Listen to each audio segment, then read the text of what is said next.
Hello everyone, Radhe Radhe, जय श्री कृष्णा। हमारा दुर्भाग्य है यदि हम गुरु के शब्द पर न चल पावे।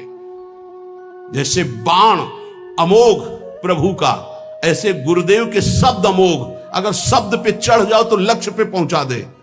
तुम्हारी चलने की ताकत नहीं है, गुरु के शब्द पर चढ़ के जाया जाता है। बात ध्यान रखो। जैसे हनुमान जी महाराज जब अवधपुरी से ऊपर से जा रहे थे द्रोणागिरी लिए, तो भरत जी महाराज तो राम वियोग में व्याकुल थे। सेवक ने सूचना की कि प्रभु ऐसा लग रहा है कोई निशाचर अवधपुरी को नष्ट करना चाहता है, क्योंकि ऊपर पहाड़ लेकर के इधर से। तो ये पता ही था कि राम रावण युद्ध हो रहा है। भरत जी तत्काल सावधान हुए और एक बिना फण का बाण संधान करके मारा कि शत्रु पक्ष घायल होकर आए और पहाड़ को रोक लिया जाए। दोनों काम एक साथ। जब कभी वीरता की बात आती थी तो हनुमान जी से भरत जी की सराहना करते थे, तो हनुमान जी को लगता था भरत जी कैसे वीर हैं। तो आज देखा कि हनुमान जी को भी और द्रोणागिरी को भी, अगर द्रोणागिरी नीचे आ जाता तो अवधपुरी चकनाचूर हो जाती। द्रोणागिरी को रोक लिया और हनुमान जी मूर्छावस्था में जब राम राम राम, तो उनको लगा तो बड़ा अनर्थ हो गया, भगवान के दास का अपराध बन गया। अगर मैं मन वचन कर्म से भगवान राम का दास हूं तो इनको शुद्धि हो जाए, होश आ जाए, पीड़ा नष्ट हो जाए। भरत जी को कितना प्रेम है। जब सिया राम बोलते तो वातावरण भगवत स्वरूप हो जाता। हनुमान जी के नजदीक गए, दुलार कर रहे, राम राम हनुमान जी से, तो उनका वत्स बहुत बड़ा अपराध हो गया। तो उनका नहीं, आज मेरा सौभाग्य है कि मैं देखने को पाया। जैसा हमारे प्रभु कहते थे कि भरत जैसा बल, तो आज मैंने देखा। पर प्रभु मुझे आदेश कीजिए, इस समय मुझे उपस्थित होना अनिवार्य है। तो बोले तुम्हारे चोट लग गई है, मेरे बाण पर चलो, मैं द्रोणागिर सहित तुम्हें अभी एक क्षण में रामादल पहुंचाता हूं। तो एक बार तो विचार आया, मोरे बाहर चली किन बाना, मेरा वजन और द्रोणागिरी का। पर उनका अरे नहीं नहीं, राम भ्राता है, ऐसा कर सकते हैं। तो उनका प्रभु आपका आशीर्वाद ही काफी है, आप केवल आज्ञा दीजिए। तो जैसे भरत जी कह रहे थे बाण पर अभी मैं आपको और द्रोणागिरी को एक क्षण में पहुंचा देता हूं रामादल। सत्य मानना, गुरु के वचन शब्द जो है वो ऐसे बाण है जिन पे बैठ जाओ तो माया से क्षण में पार कर दे। पर वो देहाभिमानी नहीं स्वीकार कर पाता है।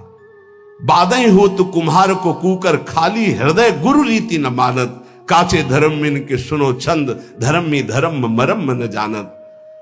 और नाना तरंग करत चिन्ह ही चिन्ह, रोवत रेट न लार संभारत। और प्रेमी जनों के बीच में बैठे तो सोच रहे हैं कुछ और बात, कोई दुख का चैप्टर, और थोड़ा आंसू, थोड़ा दक्षिण प्रेम जनाई कहंत, जो मेरी सी रीत का है ना अनुसारत। अब प्रेमी जन तो भावुक होते हैं, बड़ी कृपा है आप पे, आप श्री जी के लिए, अश्रु प्रवाह के श्री जी के लिए आप दक्षिण प्रेम जनाए। पकड़ गए कि प्रेम नहीं है। क्यों?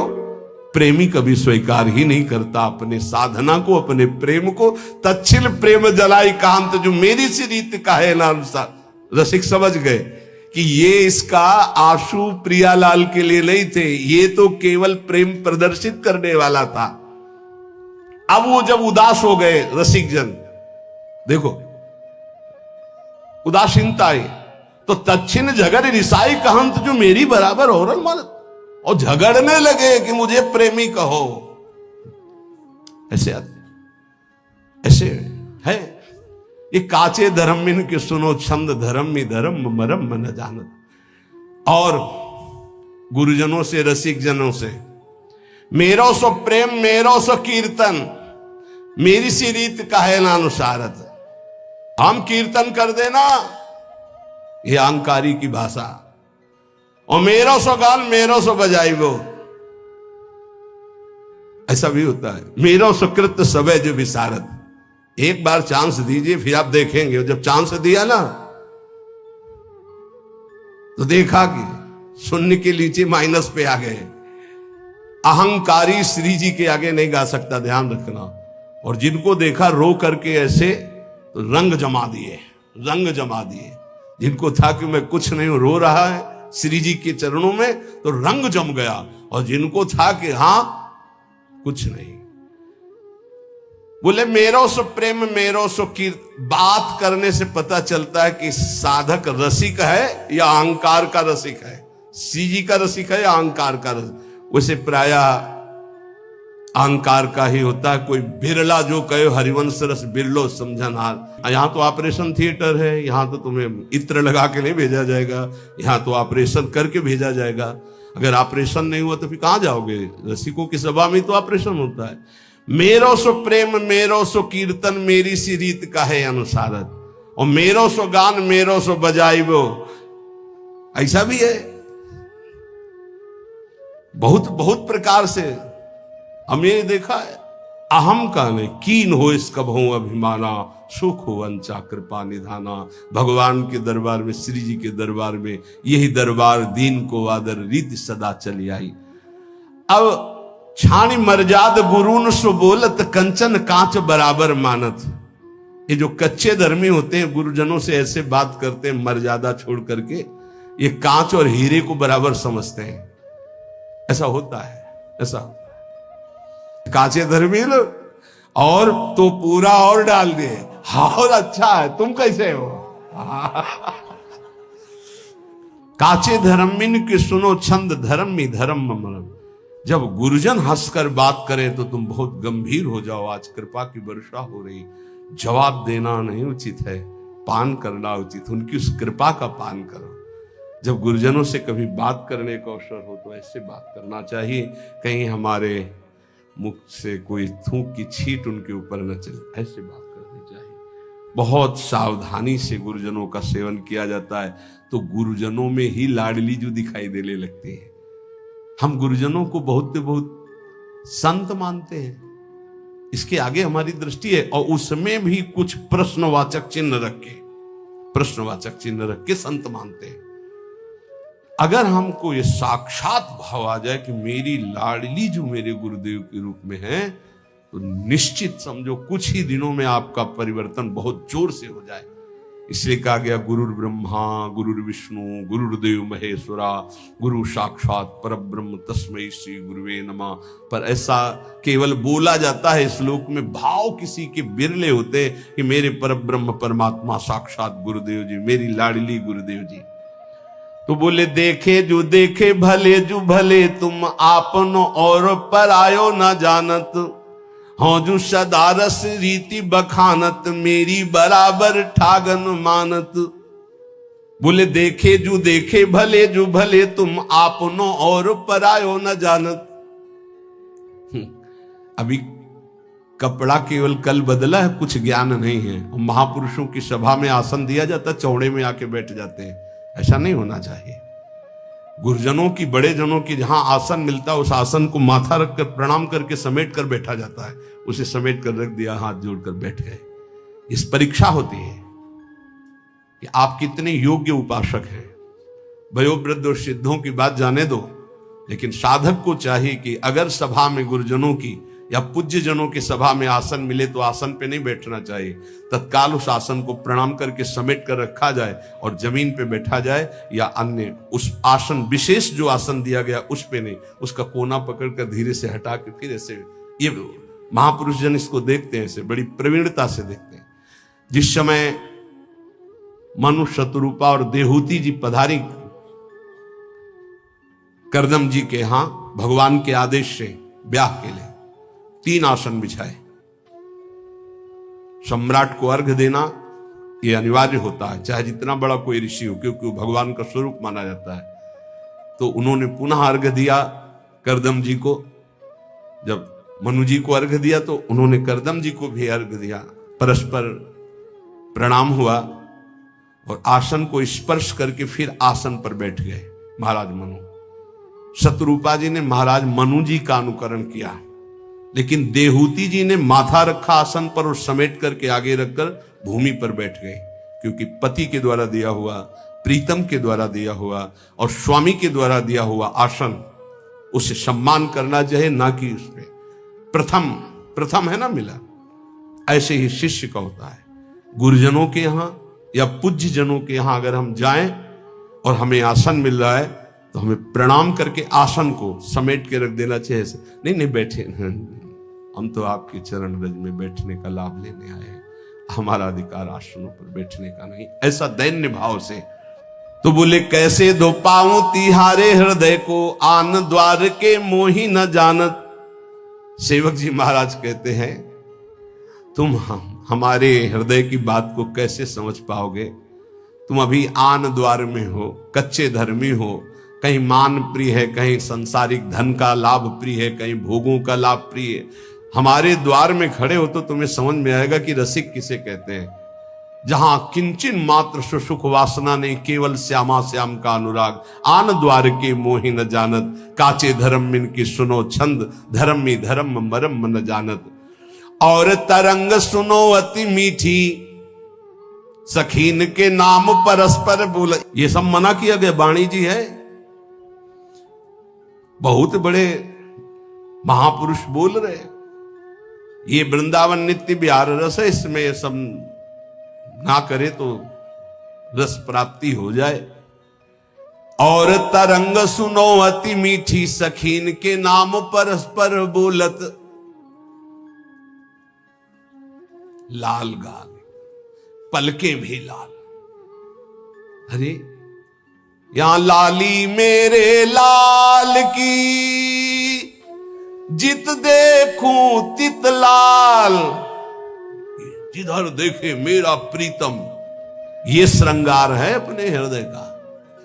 और लाली देखन मैं चली तो मैं भी हो गई लाल अंदर से, प्रिया प्रीतम है।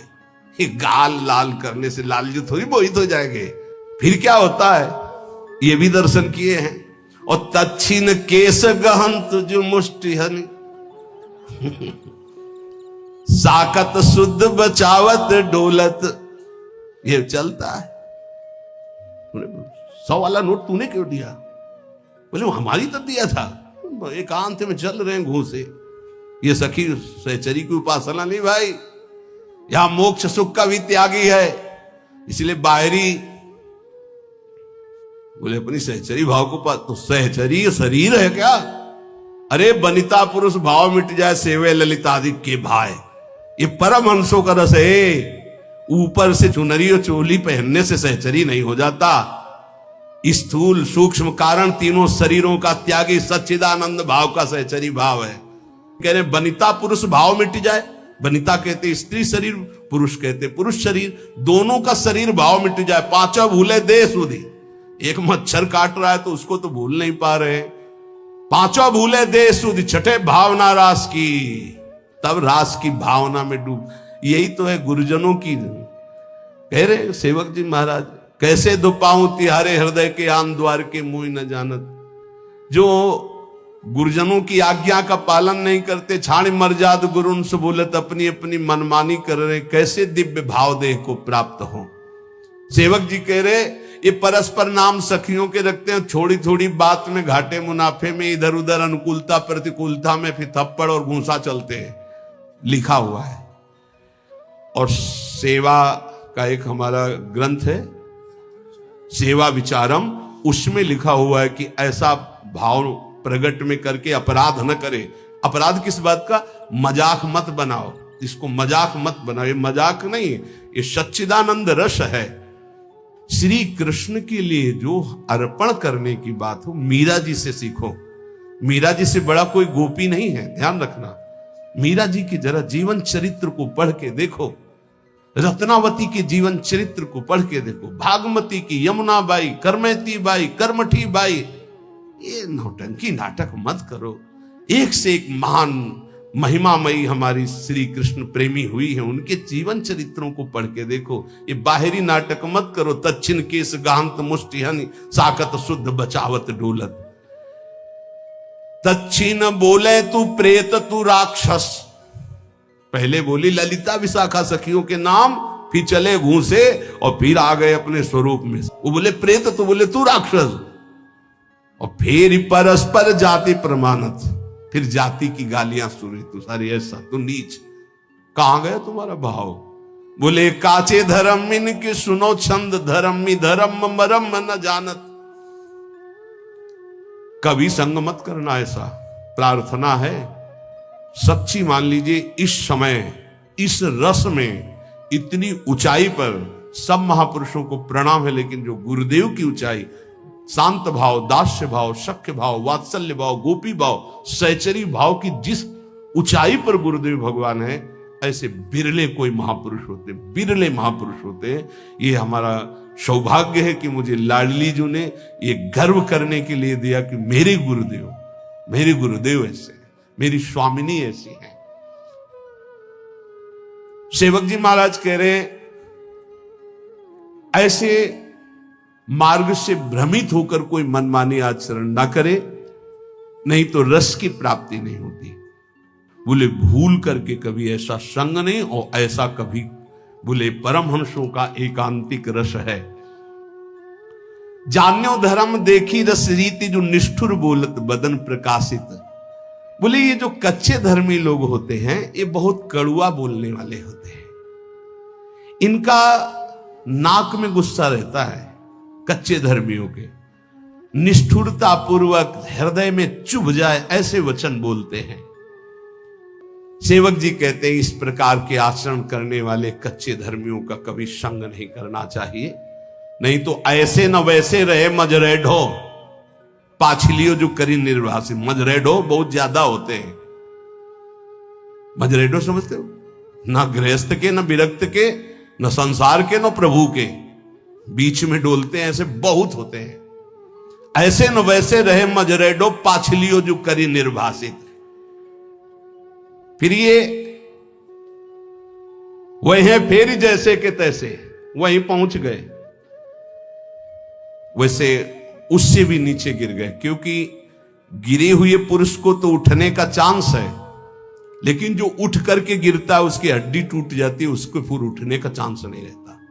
एक बार भगवत कृपा हुई, आप शरणागत हुए, भगवत मार्ग पर चले, और आपने गुरुद्रोह अवहेलना, फिर वो जो गिरता है तो मूल मेरुदंड टूट जाती है। मेरुदंड, अब उपासना का भाव ही नष्ट हो गया।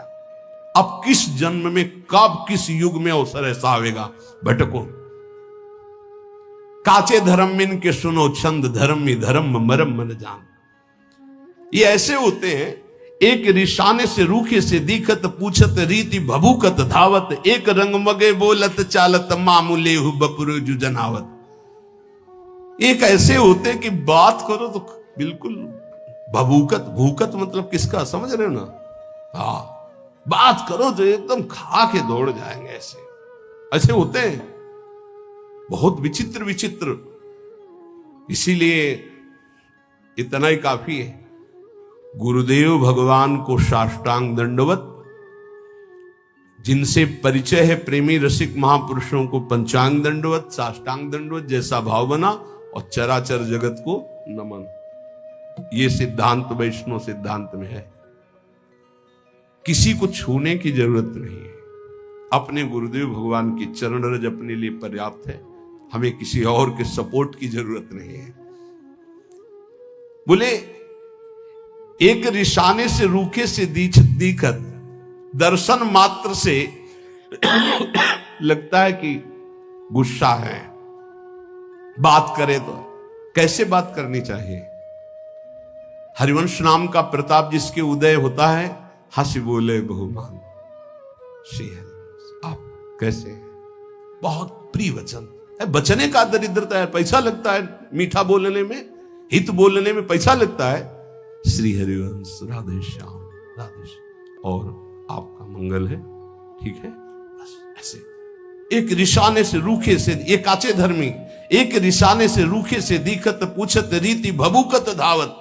ऐसे भूखते हुए आदमी एकदम दोबारा बात नहीं करेगा, ऐसे नहीं। एक रंग मगे बोलत चालत, एक रिसाने से रूखे से दिखत, पूछत रीति भभूकत, और एक रंग मगे बोलत चालत, मामूले हु बपुरे जो जनावत। सेवक जी महाराज कह रहे हैं, ये ऐसे बातचीत तो ऐसे कि मतलब आदमी जो है लट्टू ही हो जाए, ऐसे प्यार भरी, हृदय चूर धारा भाम, सुधामयम वाचो, दोनों से बचना है। एक रिसाने से रूखे से दिक्कत, और एक बहुत है, जहां बहुत है शहद है तो वहां मक्खी भी है, डंक भी है। उचित प्रेमी जन उचित व्यवहार करते हैं। अगर तुमसे कोई बहुत चिपकावपन व्यवहार का हो रहा तो कुछ है तुम्हारे पास। जैसे सनातन गोस्वामी जी जब भागे थे ना, तो डाकू, हम आपको छोड़ दें आपको, तो सेवक से पूछा कुछ है क्या रे तुम्हारे पास?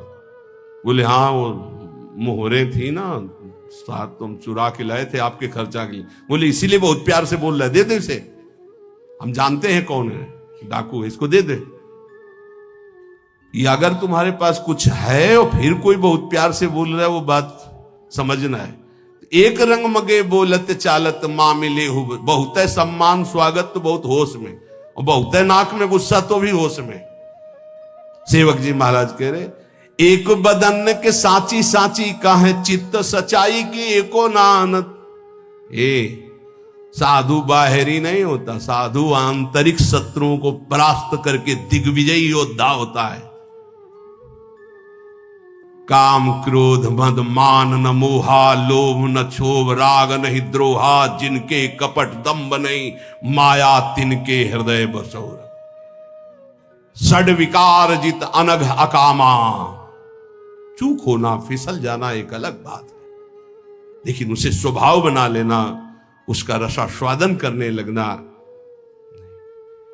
एक बदन के साची साची का है चित्त सच्चाई के एक आनंद।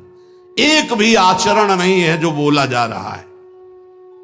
क्या ऐसे प्रवचन से संसार का लाभ होगा और क्या ऐसे प्रवचन से आपका लाभ होगा? हाँ, लाभ होगा जो अलाभ है, धन का लाभ होगा, प्रणाम नमस्कार होंगे, शिष्य बन जाएंगे, ये अलाभ है, ये अलभ्य लाभ नहीं है। अलभ्य लाभ तो कुछ और है, जो निरंतर भगवदाकार वृत्ति निर्विषय हृदय प्रियालाल के प्रेम में डूबा हुआ। बोले एक धर्म समुझे बिना गोसाई के होए जो जगत पुजावत, मूल न मंत्र टटोरा की रीति धर्मी न पूछत बदन दुरावत। सेवक जी जो कह रहे बिल्कुल अक्षरशा वैसा देखा। मूल न मंत्र टटोरा की रीति, टटोरा की रीति शायद ये हो सकता है, शायद ये हो सकता है ऐसे, क्योंकि खुद को नहीं प्राप्त है। आचार्य परंपरा से महापुरुषों से जब तक जोड़ा नहीं जाता तब तक वो मंत्र नहीं प्राप्त होता, केवल इधर उधर की खेस्तान। एक धर्म समुझे बिना गोसाई के होए जो जगत पुजावत, मूल न मंत्र टटोरा की रीति धर्मी न पूछत बदन दुरावत। जब रसिकों का सामना होता है तो आंख नहीं मिला, कभी सामने नहीं आएंगे। धर्मी न पूछत बदन दुरावत। ओ एक मुलम्मा सो देत उघारी जो बल्लभ सो बल्लभ परमानत। एक ऐसे हैं जो भगवत प्रेम रस रीति को समझते नहीं हैं, केवल प्रवचन करते हैं जैसे लोहे पर सोने की पालिश की जाए। कितनी देर टिकेगी, कितनी देर टिकेगी? जब हृदय स्वर्ण नहीं है तो ऊपर से पालिश वचनों की करने से टिकता नहीं है। बोले पालिश हटने पर जैसे आकर्षण खत्म हो जाता है, ऐसे नाटक कितने दिन चलेगा? प्रवचन का नाटक कितने दिन चलेगा? ये महापुरुषों के वचन है। आकर्षणहीन प्रवचन से किसी का भी परिवर्तन नहीं होता। आकर्षण होता है स्वयं के आचरणों का, तपस्या का, स्वयं का भजन का, स्वयं के अनुभव का। और वो नहीं है तो केवल प्रवचन मानो जैसे लोहे पर पालिश कर दी जाए सोने की। अच्छे अच्छे वचन छाट कर बोल रहे पर है हृदय में कुछ नहीं। और जब प्रेमियों के सामने उनकी दृष्टि पड़ती तो बोले मुंह छुपाकर भागते, वहां मिनट भी नहीं बैठ सकते हैं। और ये लोग अपनी बात में बल्लभ को बल्लभ परमात्मा उदाहरण देते हैं प्रिया प्रीतम के प्रेम का सांसारिक दंपत्ति से। बोले धिक्कार है इनकी बुद्धि को, जानते ही नहीं कि प्रिया प्रीतम कौन है और सांसारिक दंपत्ति का क्या स्वरूप है। और जब कोई गुरुजन इनसे समझाने की चेष्टा करे तो एक गुरु न सो बाद करंत। गुरुजनों से तर्क नहीं किया जाता। हमें रास्ता पता है कि परिक्रमा मार्ग से बिहारी जी ऐसे जाया जाता है, और एक गोसाई जी के घर से दरवाजा खुलता है जो बिल्कुल सीधे आंगन में खुलता है। वो दरवाजा हमें नहीं पता, हमको मेन रास्ता पता है। गुरुदेव वो रास्ता जानते जो सीधे बिहारी जी के सामने।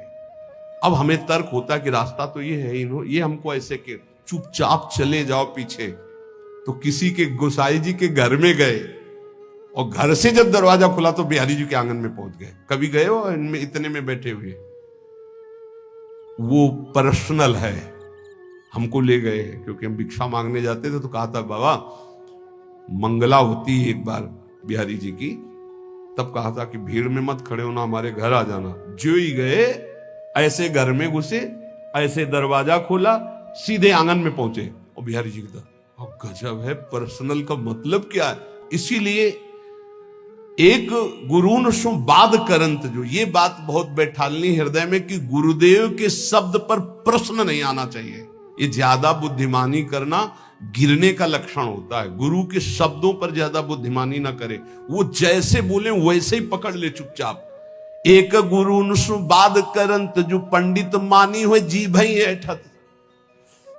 गुरुदेव ने कहा ऐसे चलना है, नहीं तो वो शास्त्र में तो ऐसे, तुम शास्त्र के शब्द का साक्षात्कार क्यों? वो साक्षात्कार करके बोल रहे हैं। शास्त्र ऐसे आज्ञा करते हैं कि उत्तर की तरफ जाना है और ठीक 10 कदम के बाद दक्षिण की तरफ मुड़ करके पश्चिम जाना है। अब आपको क्या पता, अगर चला नहीं है तो केवल उत्तर की ओर चलते जाओ, लक्ष्य नहीं मिलेगा। ये अनुभूत महापुरुषों से ही पता चलता है। तभी है चाहे शिव बिरंच सम होई गुरु बिन भव निधि। तो कच्चे धर्मी क्या होते हैं? गुरुजनों से तर्क वितर्क करने लगते हैं, अपने को ज्ञानी, अपने को पंडित मान। और फिर इनकी हालत क्या होती? एक दरब की जोर बरब बट आसन चाप सभा मधि बैठत। रुपया इकट्ठा करते हैं, उसके बल पर गुरुजनों के सामने महंगा आसन बिछा करके फिर ऐसे कभी कभी इससे देखने को मिलता है, अरे गुरुजनों के सामने आसन, सिर भर जाऊं चितस मोरा, सबसे सेवक धर्म कठोरा। और एक जो फेरी रीति उपदेशत, एक बड़े हुए ना बात प्रमाणत। अपने नए चेला बनाना शुरू कर दिए, गुरुदेव अलग हो, चेला बनना शुरू हो गया और रीति उपदेशित करते हैं, पर उनको खुद पता नहीं कि गुरुदेव की कृपा के बिना रस रीति का जागरण ही नहीं होता।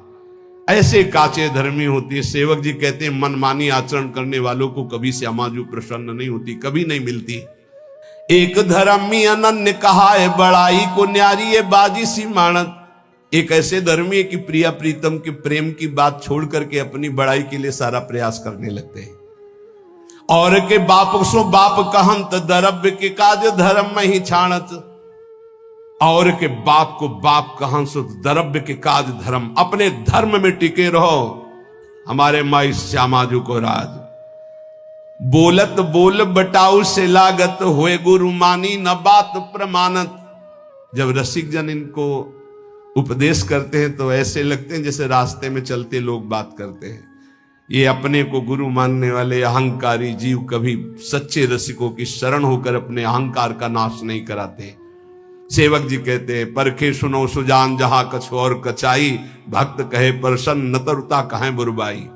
बोले ये कच्चाई का लक्षण है कि बड़े भजनानंदी हैं तो प्रसन्न, अगर कह दे दम्भी है तो नाराज हो जाएंगे। नहीं, जब कोई कहे दम्भी है पाखंडी है तब अंदर प्रसन्नता होनी चाहिए। सुनकर सही पकड़ा, हे स्वामिनी जी देख लो, ये भी कह रहे हैं और हम भी कह रहे हैं, अब हम पर कृपा करो। आचार्य कह रहे हैं अपने को हम तो चा परम अधमा, तो कह रहे परखे सुनो सुजान जहां कछ और। जहां कच्चाई होती है तो आप बड़ाई सुनकर छाती ठंडी होती है और बुराई सुनकर के गुस्सा आती है।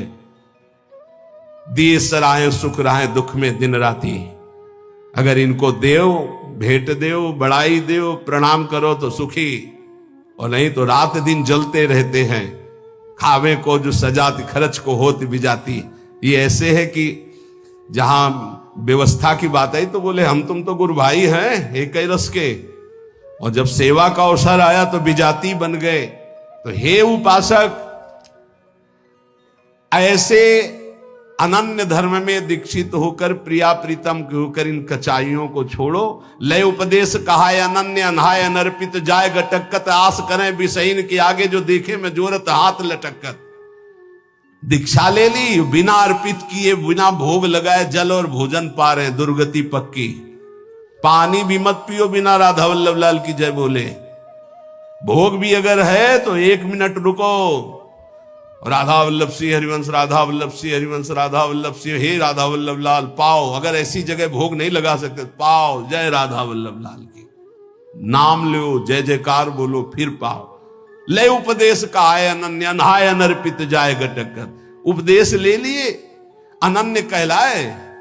न स्नान से मतलब है, न भोग समर्पित से मतलब है, बस वो बेडटी उठते ही अरे अजर अमर हो जाओगे। सेवक जी कह रहे हैं, लय उपदेश कहा अनन्य अनहाय अनर्पित। अगर श्री जी को अर्पित करके जल, श्री जी को अर्पित करके भोजन, तो ये देश ऐसा है, ये भेष ऐसा है, भगवत मार्ग ऐसा है कि कोई भी प्रारब्ध तुम्हें परास्त नहीं कर सकता। बड़े से बड़ा प्रारब्ध भयभीत हो जाएगा, पक्का मानिएगा, भयभीत हो जाएगा। प्रारब्ध भोग अपना रोग थर्रा के सोचे कि कभी किसी जन्म में इसके पास नहीं आएंगे। हम कान पकड़ते हैं, कभी किसी जन्म में नहीं आए। और यहां अपने को मनाना होता है कि ये रोग कभी ना आवे। नहीं, ऐसे बनो कि रोग हाथ जोड़े कि प्रभु अगर हमें प्रारब्ध रूप में कहीं भेजना हो तो अपने दासों के पास मत भेजना। नहीं, ये हमारी कान ही नहीं मानते, कभी नहीं। ये हम आपको प्रार्थना इसलिए कर रहे हैं कि शरीरम व्याधि मंदिरम, कोई भी रोग आ सकता है। इतने नाम जापक बनो और बिना प्रभु को अर्पित किए कुछ खाओगे नहीं तो तुम्हारे अंदर रोग का प्रभाव परास्त नहीं कर पाएगा। गांठ बांध लो। एक बूंद भी पानी बिना अर्पित किए ना जाए तो वो शरीर में जो दिव्यता आएगी, वो इसको, इस रहस्य को समझो। आस करें विषयन के आगे जो देखे में जोरत हाथ लटकत। सेवक जी कह रहे कभी भी श्री जी के कहला के विषयी पुरुषों के आगे हाथ मत पसारना। कीर्ति के आयु कीर्ति सो जीवन काहे विनाशत काज हटकत। अरे कितना जीवन रह गया है, कोई 30 का है, कोई 40 का है, कोई 50 का है। एक कल्पायु तो है नहीं, बहुत से बहुत 180, और 100 और 80 में आधी से ज्यादा तो बर्बादी हो जाती। कुछ सोने में, कुछ खेलने में बच्चापन की, जो बची बीच की उसमें काम क्रोध लोभ की आंधी आती है। अब बची कितनी? इसलिए होश में राधा वल्लभ श्री हरिवंश जो खाओ पियो श्री जी को अर्पित करके खूब नाम जप करो, किंचन मात्र अहंकार मत करो, रसिकों का संग करो, जीवन का रंग प्राप्त हो जाएगा।